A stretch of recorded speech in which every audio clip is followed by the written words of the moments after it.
कहते हैं कि ससुराल दामाद के लिए एक जन्नत की तरह होती है। अगर वो पहली बार वहाँ पर जाता है तो उसका स्वागत, उसका आवभगत बहुत अच्छे से किया जाता है। लेकिन अगर वही दामाद अपने ससुराल बार-बार जाना शुरू करे तो कहते हैं कि धीरे-धीरे करके उसकी इज़्ज़त कम होने लगती है और उसकी गिनती एक सामान्य परिवार सदस्यों में होने लगती है।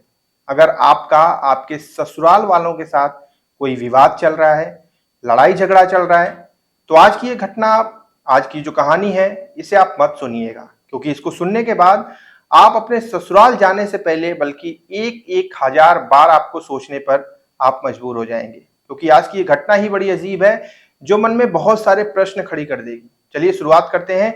नमस्कार दोस्तों, मेरा नाम है राहुल यादव और आप देख रहे हैं 9 पीएम विद जीआरडी। आज की ये जो सच्ची घटना है, ये बिहार की है, बिहार मोतिहारी की।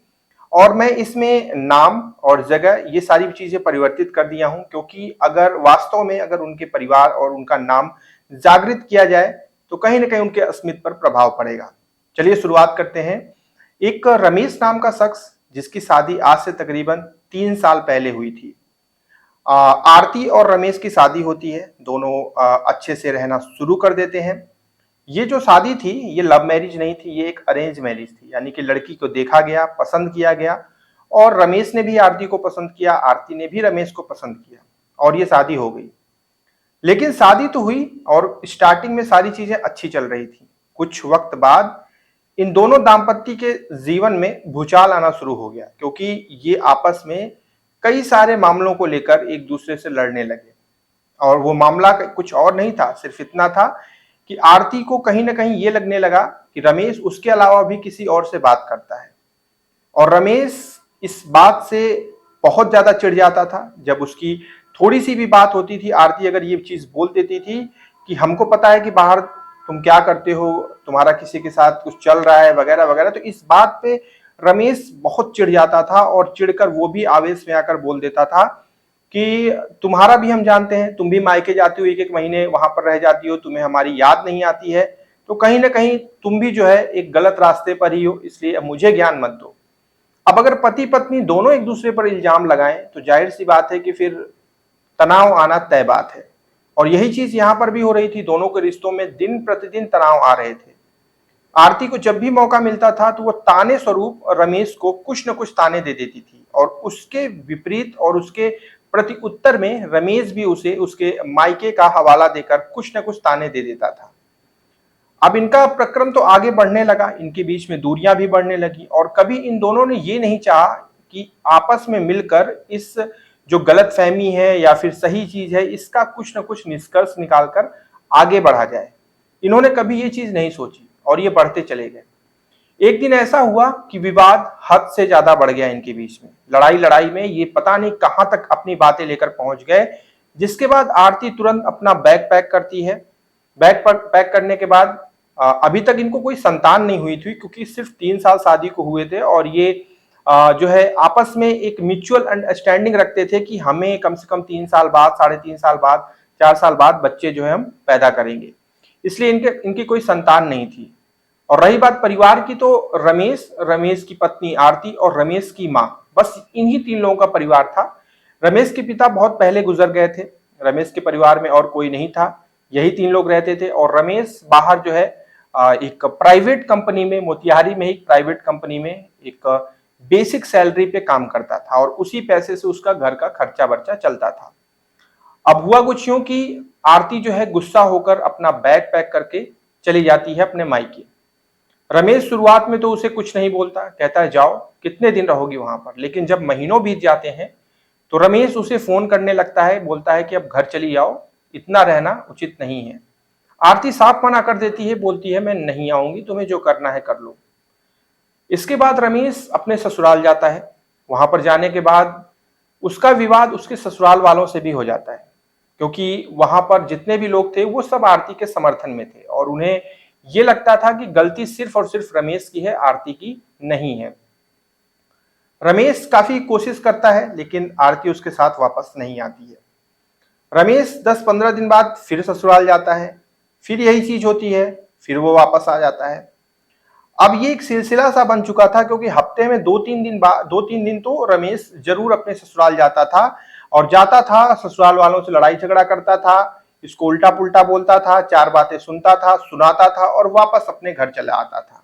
कभी कभी इसका मन होता था तो ये रात भर रुक भी जाता था। अब एक दिन इनके मायके गए हुए आरती को लगभग 6 महीने हो चुके थे और 6 महीने से वो आई नहीं थी। इधर जो रमेश के आसपास पड़ोस के लोग थे वो रमेश को ताने कसने लगे ये चीज बोलकर कि तुम्हारी बीवी तुमको छोड़कर चली गई और वो तुम्हारे वश में नहीं है कि तुम उसको वापस ला सको।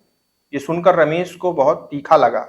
उसने तय कर लिया कि अब मैं जाऊंगा तो उसको घसीट के लेकर आऊंगा, लेकिन लेकर आऊंगा। और यही सोचकर रमेश पूरे आवेश में अपने ससुराल पहुंचता है। जाने के बाद ससुराल वालों से कहा सुनी इतनी हो जाती है कि ससुराल वालों से मारपीट तक कर लेता है। लेकिन मारपीट भी होती है, पुलिस नहीं आती, आपस में ये लोग समझौता कर लेते हैं।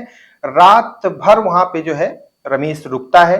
पहले मारपीट होती है, फिर आपस में सुलह करते हैं, फिर साथ में बैठ के खाना खाते हैं, फिर रात भर वहीं पे रमेश बिताता है। फिर सुबह का वक्त होता है और रमेश को उसके ससुराल वाले कायदे पूर्वक बोलते हैं कि बस अब तुम यहां से चले जाओ, नहीं तो ये तुम्हारा आखिरी जो है आवागमन होगा, इसके बाद तुम कभी ससुराल नहीं आ पाओगे। और आरती बोलती है कि मैं तुम्हारे साथ नहीं जाऊंगी।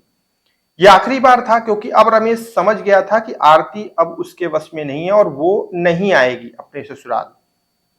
रमेश वहां से निराश होकर वापस चला आता है, अपनी माँ को सारी व्यथा बताता है।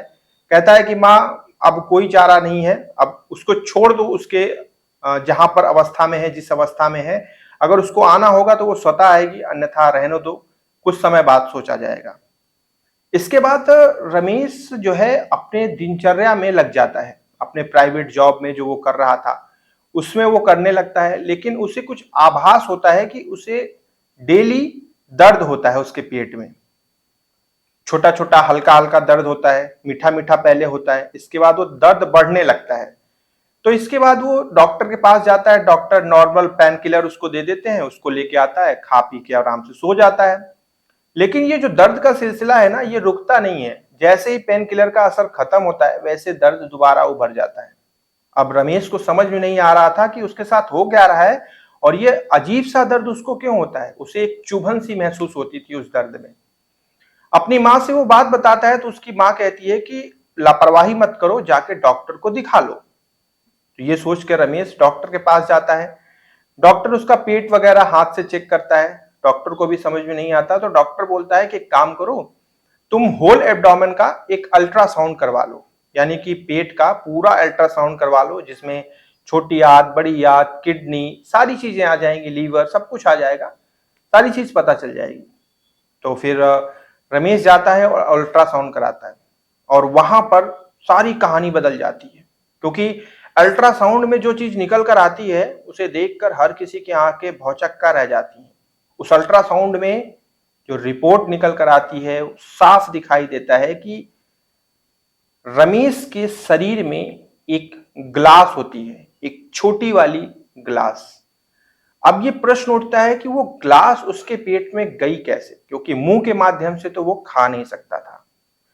तो उसे ऐसा, उसके साथ ऐसा क्या हुआ या फिर ऐसी कौन सी चीजें हुई कि ये ग्लास उसके अंदर पहुंच गई, कैसे पहुंची। इस पे बहुत सारे प्रश्न खड़े होने लगे। 2-3 डॉक्टरों की टीम आई। फिर वहां पर ये जब बात फैली तो वो इतनी आग की तरह फैली कि ये बात पुलिस के पास भी पहुंच गई। लेकिन पुलिस तब तक हस्तक्षेप नहीं कर सकती थी जब तक रमेश अपनी तरफ से उनको ना बोले। फिर रमेश की माँ उससे पूछती है कि बेटा ध्यान लगाओ, क्या हुआ था तुम्हारे साथ, ये ग्लास तुम्हारे अंदर कैसे आई। रमेश फिर दिमाग लगाता है, अपनी मेमोरी पे जोर डालता है, तो उसे समझ में आता है। वो कहता है कि माँ मैं अपने ससुराल गया था, वहां उन लोगों से मेरी मारपीट हुई थी, रात में मैं खाना खा के सो गया था। फिर मेरे साथ क्या हुआ मुझे नहीं पता, लेकिन जब से मैं वहां से आया हूं तो मुझे लैट्रिन करने में दर्द महसूस होता है, मेरे पेट में दर्द होता था। तो ये कई सारी चीजें वो बताता है। अब ये बहुत बड़ा प्रश्न उठ जाता है कि अरे ये क्या। अब यहां पर हर कोई ये चीज संशय लगाने, हर कोई अपना ये अंदाजा लगाने लगता है कि क्या सुरेश के ससुराल वालों ने सुरेश के गुदा माध्यम से, यानी कि पीछे के रास्ते से गुदा माध्यम से एक ग्लास उसके पिछवाड़े में, उसके गुदा के माध्यम से उसके अंदर प्रवेश करवा दी और इतना घिनौना काम किया। क्योंकि हर किसी को ये यकीन कर पाना मुश्किल था कि एक इंसान खुद से तो ग्लास अपने अंदर नहीं डालेगा। ये किसी की एक नीच हरकत है जो ऐसा हुआ। और रमेश को भी यही लग जाता है, फिर वो सूचना देता है पुलिस को, पुलिस पहुंचती है, उसका स्टेटमेंट लेती है जिसमें सुरेश बताता है कि वो 4-5-6 दिन पहले अपने ससुराल गया था, वहां पे ससुराल वालों से मारपीट हुई, रात को खाना खाने के बाद वो सो गया, उसके साथ क्या हुआ नहीं पता, लेकिन वो जब से अपने ससुराल से आया है तब से उसे लैट्रिन करने में दिक्कत होती है, जब वो शौच के लिए जाता है तो उसे परेशानी होती है और साथ ही साथ उसके पेट में हमेशा दर्द बना हुआ है। पुलिस स्टेटमेंट तो रिकॉर्ड कर लेती है, लिख लेती है, एफआईआर दर्ज कर लेती है ससुराल वालों के खिलाफ, लेकिन बहुत सारे प्रश्न खड़े हो जाते हैं। प्रश्न ये है कि आखिर अगर ग्लास 5-6 दिन पहले डाली गई थी तो फिर वो लैट्रिन मतलब शौच कैसे कर पा रहा था, उसे ये चीज कैसे, क्योंकि इतनी बड़ी ग्लास अगर शरीर के अंदर होगी तो कहीं ना कहीं उसका पता तो चलना तय बात है, जो कि नहीं हो पा रही थी। अब बहुत सारे प्रश्न खड़े हो गए, पुलिस के सामने चेतावनी भी थी, पुलिस इसकी छानबीन करने लगती है, ससुराल वालों को जो है पूछताछ की जाती है तो वो इस चीज से साफ इनकार कर देते हैं, वो बोलते हैं वो हमारी हरकत नहीं है, वो खुद से ऐसा किया होगा और इल्जाम हमारे ऊपर लगा रहा है। तो ये भी सवाल आ जाता है कि वो खुद से ऐसा क्यों करेगा। अगर उसे बदनाम करना होता तो वो कोई और तरीका भी अपना सकता था, क्योंकि इस चीज में तो उसकी खुद की बदनामी हो रही थी। पुलिस इस चीज की छानबीन कर रही है और हो सकता है कि बहुत शीघ्र जो है निचोड़ तक पहुंच जाएंगे, लेकिन इसमें क्या होने वाला है आगे कुछ पता नहीं है। लेकिन सवाल बहुत ढेर सारे खड़े हो जाते हैं कि आखिर क्या सच में ससुराल वालों ने ऐसा किया, या फिर सुरेश की ही किसी गलती की वजह से ऐसा हुआ, या फिर ये बात में सच्चाई ही नहीं है। लेकिन अल्ट्रासाउंड की जो रिपोर्ट है वो इस चीज की पुष्टि करती है कि उसके अंदर ग्लास है, और डॉक्टर्स ने इमीडिएट ऑपरेशन करके उस ग्लास को बाहर भी निकाला और लोगों को दिखाया कि यही वो ग्लास है, और इतनी छोटी वो कांच की ग्लास थी जिसमें शराब पी जाती है।